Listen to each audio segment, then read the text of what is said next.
Assalamualaikum warahmatullahi wabarakatuh. Pada pertemuan kali ini, izinkan kami untuk menyampaikan paparan materi mengenai pengaruh sifat penting air terhadap transport yang terjadi dalam siklus hidrologi pada mata kuliah Kimia Lingkungan, Program Studi Teknik Lingkungan Universitas Islam Indonesia. Sebelumnya, izinkan kami untuk memperkenalkan diri. Nama saya Muhammad Misbahul Arsad. Nama saya Ahmad Fikri Prasojo. Nama saya Ziyati Zafira. Next.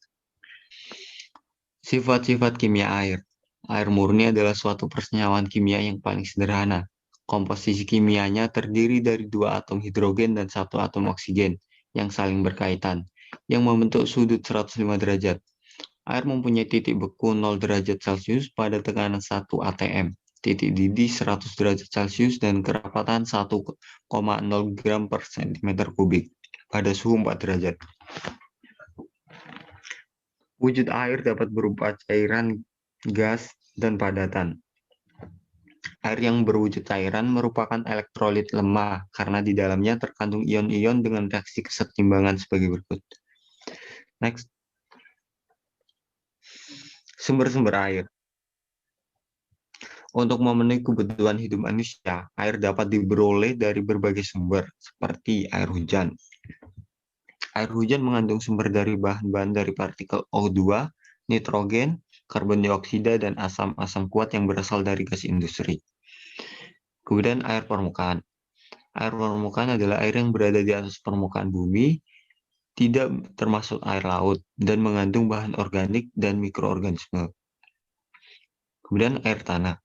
Air tanah yaitu air yang berada di bawah permukaan tanah yang mengandung bahan mineral larut yang terdiri dari kation diantaranya Ca, Mg, Mn, Fe, dan anion seperti SO4, CO3, dan HCO3.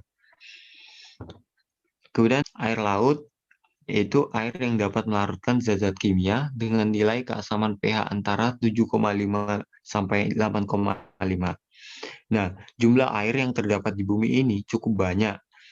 Presentasinya mencapai 71% dari luas permukaan bumi itu. Dari jumlah itu, permukaan bumi sebagian besar ditutupi oleh air laut, yang sekitar 2/3 atau 70% permukaan bumi. Air tersebut tidak dapat langsung dimanfaatkan karena tercampur dengan pengotor-pengotor tertentu yang berasal dari bermacam-macam sumber pengotor. Next. Siklus hidrologi adalah siklus yang tidak pernah berhenti dari atmosfer ke bumi dan kembali lagi ke atmosfer. Pada siklus hidrologi ini terdapat 7 proses yang diantaranya ada evaporasi, transpirasi, sublimasi, kondensasi, adveksi, presipitasi, dan infiltrasi. Yang pertama ada evaporasi. Evaporasi atau penguapan adalah proses di mana air laut, rawa, danau, sungai mengalami penguapan karena adanya sinar matahari yang kemudian akan naik ke atmosfer.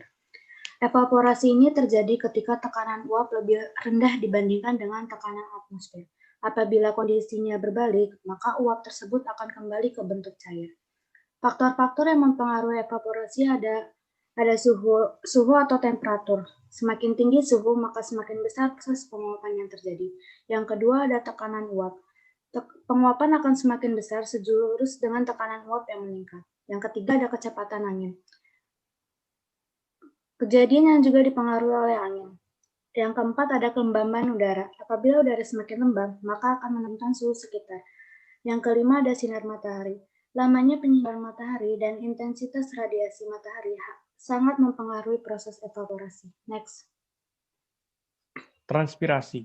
Proses penguapan yang terjadi di jaringan makhluk hidup dengan akar tanaman yang menyerap air yang didorong ke daun untuk proses fotosintesis dan kemudian dikeluarkan oleh stomata sebagai uap air. Transpirasi bisa disebut juga sebagai proses hilangnya air dalam bentuk uap air dari jaringan hidup tanaman yang terletak di atas permukaan tanah dan melewati lubang berupa stomata, lubang kutikula, dan inti sel. Transpirasi terjadi pada siang hari saat panas melalui stomata atau mulut daun dan inti sel atau celah batang. Sublimasi. Proses di mana es berubah menjadi uap air tanpa lebih dulu berubah menjadi zat cair. Proses ini terjadi di kutub es atau puncak gunung. Sublimasi yaitu proses di mana es berubah menjadi uap air tanpa diubah menjadi zat cair seperti air. Fenomena ini akan semakin cepat saat berada di suhu rendah atau tekanan tinggi. Sumber utama air dari sublimasi adalah lapisan es di kutub utara dan kutub selatan, serta lapisan es di pegunungan karena berawal dari bentuk padat ke bentuk gas. Sublimasi membutuhkan proses yang lebih lambat daripada proses penguapan. Kondensasi. Proses berubahnya uap air menjadi titik air karena pendinginan. Kondensasi terjadi pada saat air menguap menjadi uap air, dan air akan naik ke atmosfer. Di dataran tinggi, uap air berubah menjadi partikel es atau butiran air yang sangat kecil karena suhu di dataran tinggi yang rendah. Proses inilah yang disebut sebagai kondensasi. Partikel-partikel ini saling berdekatan sehingga membentuk awan dan kabut di langit. Adveksi. Proses gerakan massa udara secara horizontal yang mengakibatkan perubahan unsur fisik udara. Next. Presipitasi, yaitu proses turunnya air dari atmosfer ke permukaan bumi. Jumlah presipitasi yang turun ke bumi tidak tetap dan bentuk dan jumlahnya. Bentuk presipitasi yang jatuh ke bumi itu nanti dapat berupa hujan, salju, kabut, embun, ataupun hujan es.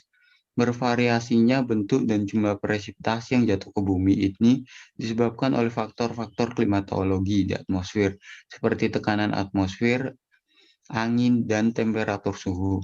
Next. Infiltrasi. Infiltrasi adalah suatu proses masuknya air ke dalam tanah melalui permukaan tanah. Infiltrasi dapat berlangsung secara vertikal dan horizontal. Proses infiltrasi secara vertikal disebabkan oleh adanya gaya gravitasi dan dikenal dengan sebutan perkolasi. Proses infiltrasi yang terjadi secara horizontal disebabkan oleh adanya gaya kapiler yang dikenal sebagai aliran antar interflow. Sekian, terima kasih. Kurang lebihnya kami mohon maaf. Wassalamualaikum warahmatullahi wabarakatuh.